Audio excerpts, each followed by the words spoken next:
오늘 1절을 먼저 한번 읽어보도록 하겠습니다. 1절 말씀 시작.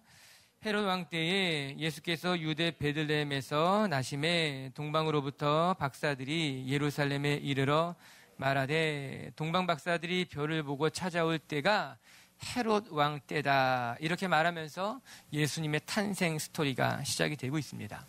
이는 시대적인 배경을 말해주고 있는 것이겠지요. 예수님이 태어났을 때가 시대적 배경이 어떠한지 그 당시의 상황을 보여주고 있는 겁니다.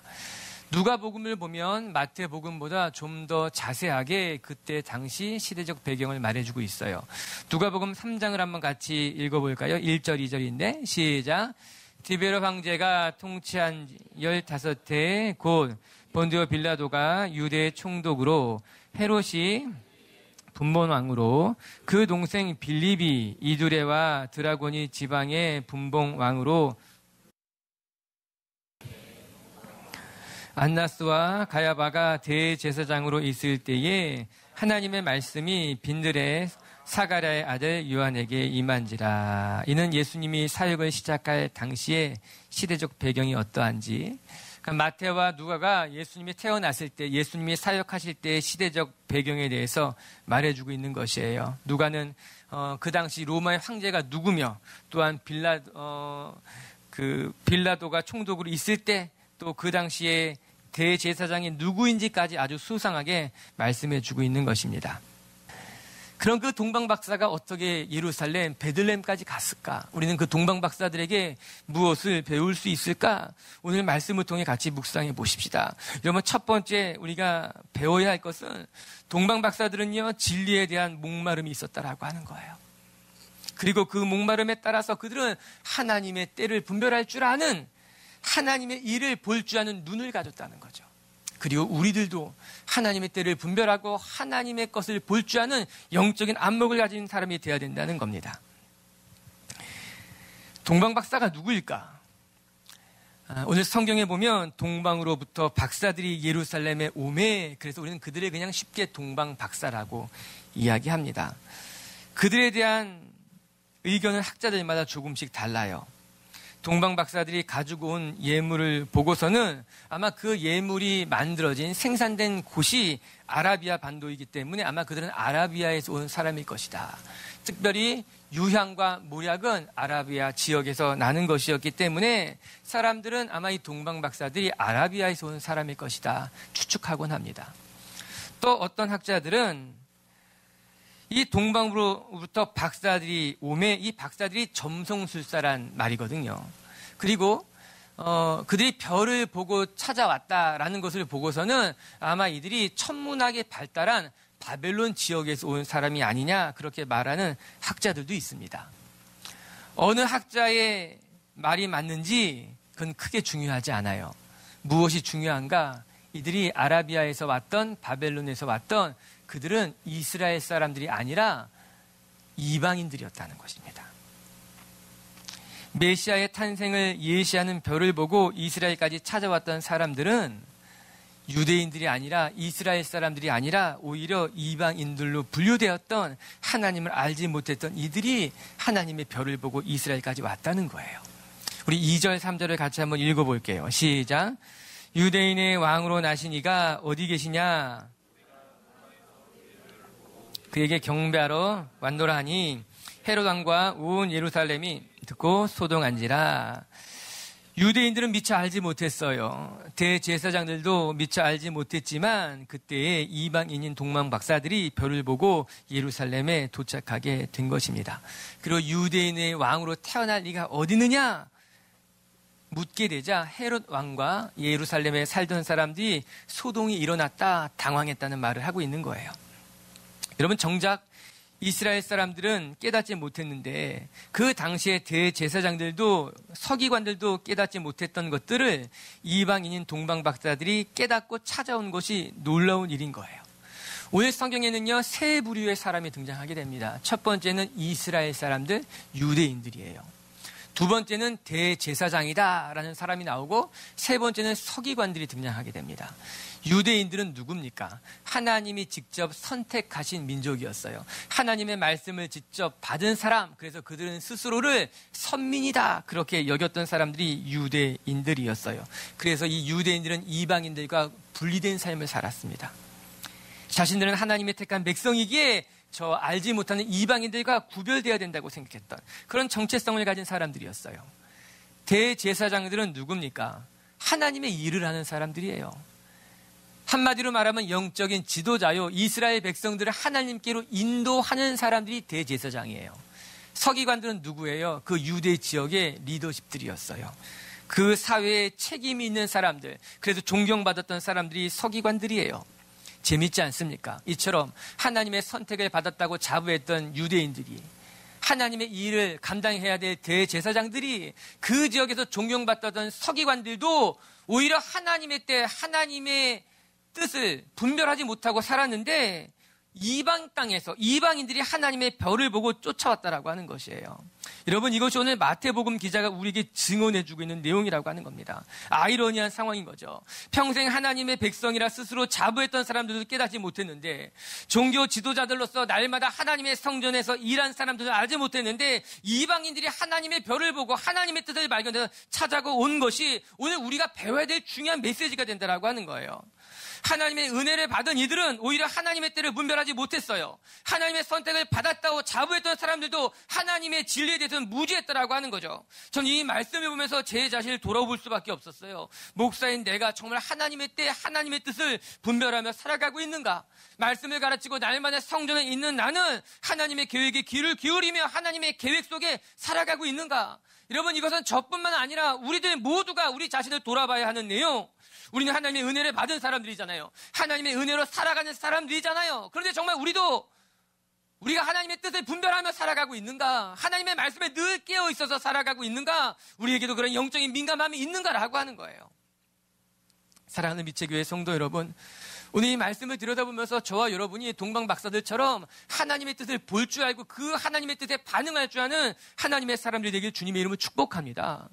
오늘 5절과 6절 제가 한번 읽어드리면요, 유대 베들레헴이오니 이는 선지자로 이렇게 기록된 바, 또 유대 땅 베들레헴아 너는 유대 골 중 가장 작지 아니하도다. 내게서 한 다스리는 자가 나와서 내 백성 이스라엘의 목자가 되리라.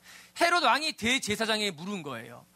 이스라엘의 리더들에게 묻자, 오늘 대제사장이 무엇이라 대답했는가? 유대 왕은 베들레헴에서 날 것입니다. 이게 놀라운 거예요. 여러분, 대제사장들이 알고 있었네요. 예수님이 어디서 태어날지, 메시아가 어디서 나올지를 대제사장들이 이미 알고 있었어요. 아주 소상하게 그곳은 베들레헴입니다. 베들레헴에서 예수님이 태어날 것입니다. 알고 있었다라고 하는 거예요. 그런데 정작 이 대제사장들은 예수님이 어디서 태어날지를 말씀을 통해서 보았고 알았지만 전혀 준비하고 있지 않았던 겁니다.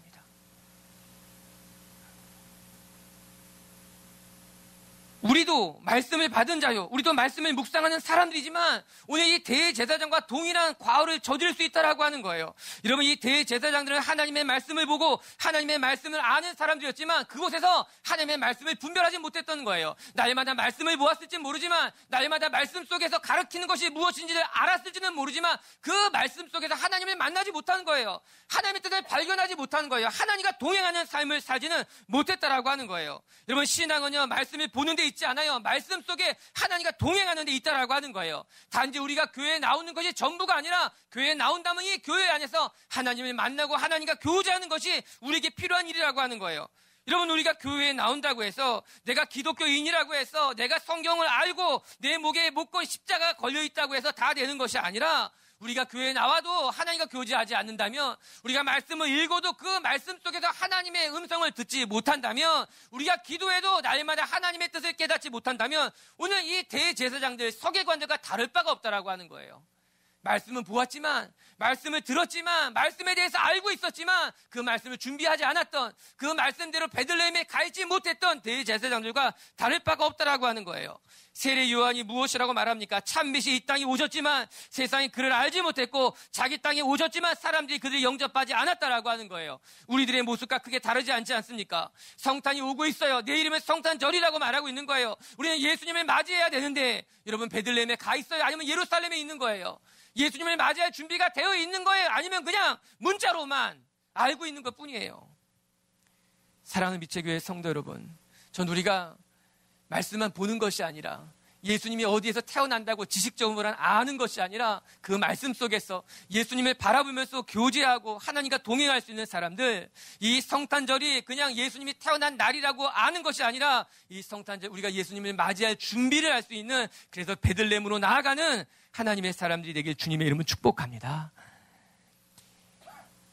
두 번째, 오늘 동방 박사들을 통해서 배우는 것은 그들은 진리를 보고 기뻐할 줄 아는 사람들이었다는 거예요.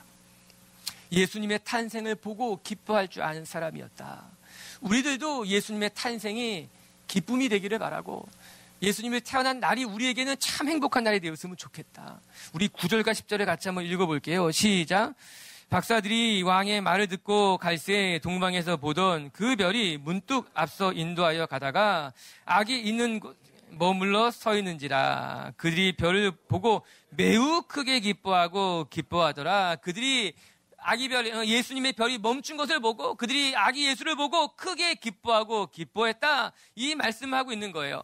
동방 박사들은 진리에 대한 목마름이 있었어요. 그래서 별을 보고 예수님이 태어난 곳까지 찾아갔던 사람이에요. 그리고 뿐만 아니라 그들은 진리를 보고 기뻐할 수 있었던 사람들, 예수님을 바라보고 크게 기뻐했던 사람들, 여러분 그 말씀에는 이 동방 박사들의 진심이 무엇인지를 알 수 있는 대목이 되는 거예요. 헤롯 대왕은요, 자기 자리를 뺏길까봐 아기 예수가 어디서 태어나느냐, 아기 예수를 보기를 원했다라고 하는 거예요. 그러나 동방 박사들은요, 유대인의 왕으로 태어난 이가 이 세상을 구원할 자임을 알았기 때문에 예수님을 만나기 위해서, 예수님을 경배하기 위해서 베들레헴으로 나아갔다고 하는 것 아니겠습니까? 이것은 동방 박사의 순수한 동기예요. 이것이 열정이라고 하는 거예요. 우리에게도 성탄이 이 동방 박사들의 기쁜 날이 된 것 같이 우리에게도 이 성탄이 기쁜 날이 되기를 바라요. 우리에게도 아기 예수님의 탄생이 기쁨이 되고 감사가 되는 것. 여러분 세상 사람들은요, 성탄절이 되면 그냥 단지 연말의 휴일이기 때문에 기뻐할 거예요. 좋아할 거예요. 하루도 쉴지 모르니만. 그러나 우리에게 기쁨은 다르다라고 하는 거예요. 우리는 우리의 죄를 사하기 위해서 하나님께서 아들을 보내셨기 때문에 이 날이 기쁜 날이 되는 거예요. 단지 구경하는 날이 되는 것이 아니라 예수님을 맞이하기 때문에 기쁜 날이 되어야만 된다라고 하는 거예요. 마치 동방 박사들이 크게 기뻐하고 기뻐했더라 말씀하신 것 같이. 여러분 11절에 무엇이라고 나옵니까? 같이 한번 읽어볼게요. 시작. 집에 들어가 아기와 그의 어머니 마리아가 함께 있는 것을 보고 엎드려 아기께 경배하고 보배압을 열어 황금과 유향과 몰약을 예물로 드리니라. 여러분 아기 예수를 보자마자 동방 박사들이 어떻게 했는가? 정성스럽게 준비한 보배압을 열어서 황금과 유향과 몰약을 아기 예수님한테 다 드렸다라고 하는 거예요. 황금이라고 하는 거, 이건 설명할 필요도 없이 아주 비싼 귀한 것이겠죠. 유향과 몰약도요, 그 당시에는 흔히 구할 수 있는 물건들이 아니었어요. 동방 박사들이 예수님을 보고 정말 기쁜 나머지 그 값진 것들을 조금 더 아까워하지 아니하고 예수님에게 바쳤다고 하는 것, 이 동방 박사의 마음이 어떠했는지, 그가 정말 얼마나 기뻐했는지 볼 수 있는 것 아닙니까? 여기서 중요한 것은 예물을 드렸다는 것이 아니라 그들이 기뻐서 자원하는 마음으로 보배압을 열었다라고 하는 거예요. 누가 하라고 해서 한 것이 아니라, 마지 못해서 했던 것이 아니라, 여러분 그곳에서 어느 누구도 동방 박사들에게 예물을 바치라 말하지 않았습니다. 상상해 보면 여러분 그곳에 있었던 사람들은 아기 예수와 함께 누워 있었던 어머니 마리아, 그리고 예수님의 남편이었던 요셉 정도 아니었겠어요. 아니 어쩌면 목동들이 와서 같이 있었을지도 모르죠. 어느 누구도 이 동방 박사들에게 감히 내가 가진 것을 바치라 라고 말할 수 있는 사람들은 없었습니다. 그런데 동방 박사가 아기 예수님을 보자 너무 기쁜 나머지 자기가 가진 보배압을 감사한 마음으로 열었다라고 하는 거예요. 그것은 비록 누추한 마구간이었어요. 어느 누구도 억지로 그에게 강요하는 것은 없었지만 예수님을 본 것이 기뻐서 감사해서 여러분 이것이 헌신이라고 생각합니다. 하나님이 너무 좋아서 내 삶을 드리는 것이 헌신인 거예요. 하나님과 함께하는 것이 너무나 좋아서 봉사하는 것이고요. 하나님과 함께하는 것이 너무나 기뻐서 내 삶을 드리는 것이에요. 생각해보면 동방 박사들은요, 아기별을 쫓아오는 것이 너무나 행복했던 거예요. 이제 만나게 될 유대인의 왕 메시아를 기대했기 때문에 비록 이 길이 먼 길이고 고단한 길이지만 그것을 감수할 수 있었다라고 하는 거죠. 때로는 지치기도 하고 때로는 고단하기도 하고 때로는 위험한 일을 만나기도 하지만 내가 이제 만날 그 예수님이 너무나 설레고 기뻤기 때문에 그 먼 길을 마다하지 않고 예루살렘 베들레헴까지 갔다라고 하는 거죠. 우리 교회 성도들 보면요, 정말 먼 곳에서 오시는 분들이 많이 있어요. 지난주에도 다른 교회 목사님들, 우리 노예 목사님들 만나는 모임이 있었는데 그 모임에 목사님들이 하시는 이야기들이에요. 비추교회 성도들은 먼 곳에서 오는데 대단하다라고 하는 거죠. 대부분의 교회들은 지역 교회잖아요. 가까운 교회를 찾아서 가는 교회들, 성도들인데 우리 교회 성도들은 먼 곳에서 오죠. 정말 먼 곳에서 오시는 분들이 많아요. 그래서 저도 대단하다 그래요. 우리 성도들 귀하고 대단해요. 멀리서 와요. 어떻게 이렇게 먼 곳에서 올 수 있을까? 가능한 것은요, 결국은 우리의 마음의 거리라고 하는 거예요. 우리의 마음의 거리. 아무리 멀어도요, 마음의 거리가 가까우면 멀리 느껴지지 않는 거예요. 빨리 가서 예배 드리고 싶고 함께 모여서 교제하고 싶고 함께 모여서 헌신하고 싶은 것이 있어서 그 먼 거리도 마다하지 않고 기쁜 몸으로 올 수 있는 거예요. 몸이 지치더라도 새벽같이 나오는 거예요. 늦게 끝나도 비록 몸은 힘들지 모르지만 감사한 마음으로 돌아가는 것 아닙니까? 마음의 거리죠. 그러나 여러분, 마음의 거리가 멀어지잖아요. 아무리 가까운 교회라도 가고 싶지 않은 거예요. 너무너무 멀게 느껴지는 거예요. 케냐 이야기 한번 해볼까요? 여러분, 그는 정말 멀리서 와요. 정말 우리가 아침 일찍 일어나서 사역을 준비한다고 생각하는데 이미 아침에 눈 뜨면 이미 다 와 있어요. 우리가 분명히 내일은 9시 반부터 시작한다, 그렇게 공지해달라고 이야기해도 8시부터 와서 배회하고 있는 거예요. 기쁘면서도 부담스럽고 좀 천천히 왔으면 좋겠는데, 근데 아이들의 얼굴을 보면요, 반짝반짝 빛이 나는 거예요. 장작 하나 들고 마실 물 한 통 메고서는 그 먼 길에 와서 같이 예배드리고 프로그램 갖자라고 하는 거예요.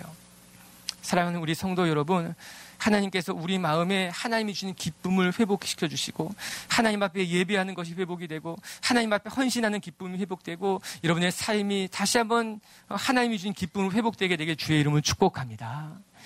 여기서 다시 한번 살펴봐야 될 것은요, 동방 박사들이 아기께 먼저 경배하고 보배합을 열었다라고 하는 거예요. 여러분, 11절에는 그렇게 나와요. 아기와 그의 어머니 마리아가 함께 있는 것을 보고 엎드려 아기께 경배하고 보배합을 열어, 이렇게 나오지 않습니까? 즉 동방 박사들은 예수님 앞에 엎드려 경배하는 건 거의 중요했던 거죠. 그리고 나서 보배합을 열어 예물을 드린 것. 여러분, 이 동방 박사들의 기쁨은 사람을 만나서 기뻤던 것이 아니라 내가 이제 예배할 사람, 내가 이제 경배할 존재, 내 삶을 다 드릴 하나님을 만났기 때문에 기뻤던 거예요. 그래서 그는 비록 아기 예수님이지만 그 아기 예수를 보고 먼저 경배했다라고 하는 거예요. 마음을 다해 예배했다라고 하는 거죠. 여러분, 우리의 삶의 기쁨이 종류가 다르다고 하는 거예요. 내가 사람을 만나서 기쁠 수 있어요. 내가 좋은 선물을 받아서 기쁠 수 있어요. 내 삶이 형통케 돼서 기쁠 수도 있다라고 하는 거예요. 그러나 동방 박사가 보여준 기쁨은 그 정도의 기쁨이 아니라 내가 예배할 대상, 내가 경배할 대상, 내가 내 머리를 조아리고 내 삶에 맡겨드릴 수 있는 대상을 만난 기쁨이었다라고 하는 거죠. 그래서 하나님 앞에 먼저 엎드려 경배했다라고 하는 것이죠. 전 우리 성도들에게 이런 기쁨이 회복되기를 바라요. 한번 돌아보고 나면 하나님의 임재 가운데로 들어가서 예배했을 때 우리 경험이 있잖아요. 하나님이 너무나 크고 위대하신 분이기 때문에 우리 하나님만 바라보고 예배하게 되는 것. 1시간, 2시간, 3시간을 하나님 앞에 예배해도 지치지 않았던 적이 있잖아요. 팔이 아플 때까지 손을 들고 하나님을 찬양도 했어요. 다리가 저릴 때까지 무릎을 꿇고 기도했던 경험들이 우리가 또 다 있잖아요. 세 번째, 오늘 동방 박사를 통해서 배우게 되는 것은 그들은 진리를 따라갈 줄 아는 사람이었다. 그들은 하나님의 말씀에 순종하는 사람들이었다라고 하는 거예요. 그리고 우리도 하나님의 말씀에 순종하는 사람이 되자. 여러분 12절은 이렇게 끝맺고 있어요. 12절을 같이 한번 읽어볼게요. 시작. 그들은 꿈에 헤롯에게로 돌아가지 말라 지시하심을 받아 다른 길로 고국에 돌아가니라. 꿈에 천사가 나타나서 헤롯에게 돌아가지 말고 다른 길로 너의 고향으로 돌아가라 하는 이야기를 이들이 듣게 됩니다. 먼저 헤롯이 이야기했어요. 아기 예수를 보면, 유대인의 왕으로 태어난 이를 보면 내게 와서 알려주어라. 우리가 상상해 보면 만약에 천사가 나타나지 않아서 이 동방 박사들이 예수님을 보고 헤롯에게로 갔다면 어떠한 일이 일어났을까요? 아마 헤롯은 자기의 자리를 위협하는 그 유대인의 왕으로 태어난 예수님을 죽이려고 했을 것입니다. 군사를 보냈을 것이고 사람을 보냈을 것이 분명합니다. 이 모든 것을 알았던 하나님께서는 그들이 자고 있었던 밤에 천사를 보냅니다. 생각해보면 그들은 다 같이 자고 있었을 거예요. 예수님도 아기 낳을 곳이 없어서 마구간에 머물렀듯이 그것은 동방 박사들도 잘 수 있는 곳이 없었을 것입니다. 상상해보면 예수님이 누웠던 그 구유 옆에 이 동방 박사들도 같이 누웠을 겁니다. 바로 그때 천사가 나타나서 그들에게 이야기합니다. 헤롯에게 가면 안 된다. 다른 길로 고향으로 돌아가라 라고 말하는 것이에요. 그리고 이 동방 박사들은 헤롯의 말을 듣지 아니하고 하나님의 말씀 천사의 이야기를 들었다는 거죠. 첫 번째, 헤롯 왕이 이 동방 박사들을 보고 회유했을 것입니다. 동방 박사들에게 너 만약에 유대 왕으로 태어난 이를 보면은 내게로 와서 알려줘. 그러면 내가 많은 것을 보상해 줄게. 충분히 그랬을 것입니다. 아기 예수를 보면 다른 데 가지 말고 그 아기 예수를 나한테 데리고 와. 어디 있는지만 알려줘. 그럼 내가 너에게 많은 상을 줄 거야. 그랬을 거예요. 그러나 동방 박사들은 그 말에 따르지 않습니다. 즉 많은 유혹이 있었지만, 많은 부를 얻을 기회가 있었지만 동방 박사들은 헤롯의 말에 순종하기보다는 밤에 보여주신 하나님의 말씀에 순종해서 헤롯에게 가지 않고 다른 곳으로 갔다는 거예요. 두 번째, 헤롯에게 가지 않는 것은 굉장히 큰 리스크를 감수해야만 되는 것이었어요. 앞서 말한 것 같이 이 헤롯 왕이 포악한 왕이라고 하는 것은 로마의 황제까지 알고 있었습니다. 모든 사람들이 이 헤롯 대왕을 포악한 자다, 잔인한 사람이다. 당연히 이 동방 박사들도 이 헤롯이 얼마나 잔인한 사람인지를 충분히 알고 있었을 것입니다. 그러면 헤롯의 말을 듣지 아니하고 바로 고향으로 갔다는 소문이 나게 됐을 때 이들의 발걸음은 위태로웠을 것입니다. 위험한 선택을 한 거예요. 너무나 큰 리스크를 감수하고 그들이 고향으로 되돌아가게 됐다라고 하는 것이에요. 여기에 우리가 배울 것이 있는 거죠. 동방 박사들은 헤롯이 요구했던 유혹을 뿌리칠 줄 아는 사람이었다라고 하는 거예요. 헤롯이 제안했던 그 유혹보다 하나님의 말씀에 순종하기를 기뻐했던 사람이 동방 박사라고 하는 거예요. 또 동방 박사들은 두 번째, 하나님의 말씀을 따르는 것이 얼마나 위험한 일인지 알면서도 하나님의 말씀에 순종할 것을 선택했다라고 하는 거예요. 내가 하나님의 말씀대로 살면, 내가 하나님의 말씀에 순종하면 오히려 내 목숨이 위태할 수 있을지 모르지만 그럼에도 불구하고 나는 하나님의 말씀에 순종하겠다 결단하고 돌아간 사람들이 이 동방 박사들이라고 하는 거예요. 그리고 이제 성탄을 준비하는 우리들이 어떤 마음가짐을 가져야 하는지 생각해 볼 수 있는 것이죠. 여러분, 우리들이 예수님의 태어나심을 준비하는 사람들이라면, 우리들이 예수님을 맞이해야 되는 사람들이라면 우리도 동방 박사들처럼 세상의 좋은 것들을 포기할 줄 아는 사람들이 되어야만 된다는 거예요. 우리가 예수님을 믿고 따르는 것이 때로는 내게 많은 손해를 줄 수 있다 할지라도 우리가 하나님의 말씀을 따르는 것을 기뻐할 줄 아는 사람이 되어야 된다고 하는 거예요. 그리고 우리가 하나님의 말씀을 따르는 것이 내게 큰 위험이 된다 할지라도, 내가 많은 리스크를 감수하는 일이라 할지라도 우리가 하나님의 백성이라면, 아기 예수님을 맞이할 준비를 하는 사람들이라면 그 리스크를 감수하고서라도 말씀에 순종하는 사람들이 되어야만 된다라고 하는 것이죠.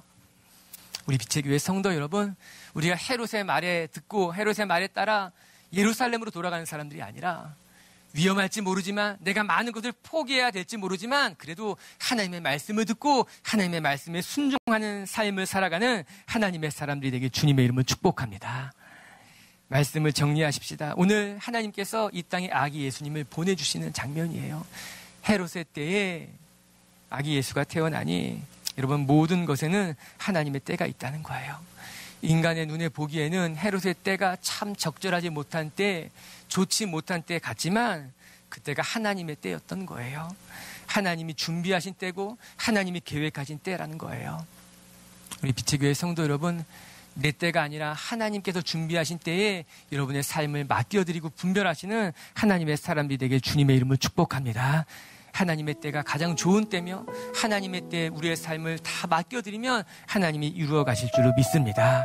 오늘 동방박사들이 나옵니다. 여러분, 동방박사들은요, 비록 이방인이었지만 유대인들도 보지 못했던, 대제사장들도 깨닫지 못했던 하나님의 때를 분별하고 하나님의 말씀을 분별할 줄 아는 영적으로 민감한 사람들이었다라고 하는 거예요. 우리 빛의 교회 성도들도 동방박사들처럼 하나님의 때를 분별하고 하나님의 말씀을 분별할 수 있는 영적으로 깨어있는 하나님의 자녀들이 되길 주님의 이름을 축복합니다. 그리고 두 번째, 동방박사들은 예수님을 보고 크게 기뻐할 줄 아는 사람들이었다.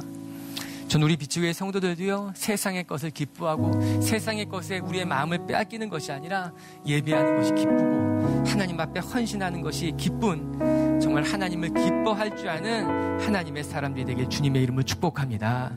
그리고 세 번째, 동방박사들은 헤롯을 따라가지 아니하고 하나님의 말씀을 따라갔다고 합니다. 우리들도 세상에 좋은 거 따라가려고 하는 것이 아니라 예수님 믿었을 때에 우리가 많은 위험이 있고 리스크를 감수한다 하여도 예수님 말씀 믿고 따라갈 수 있는 하나님의 사람들이 되게 주님의 이름을 축복합니다.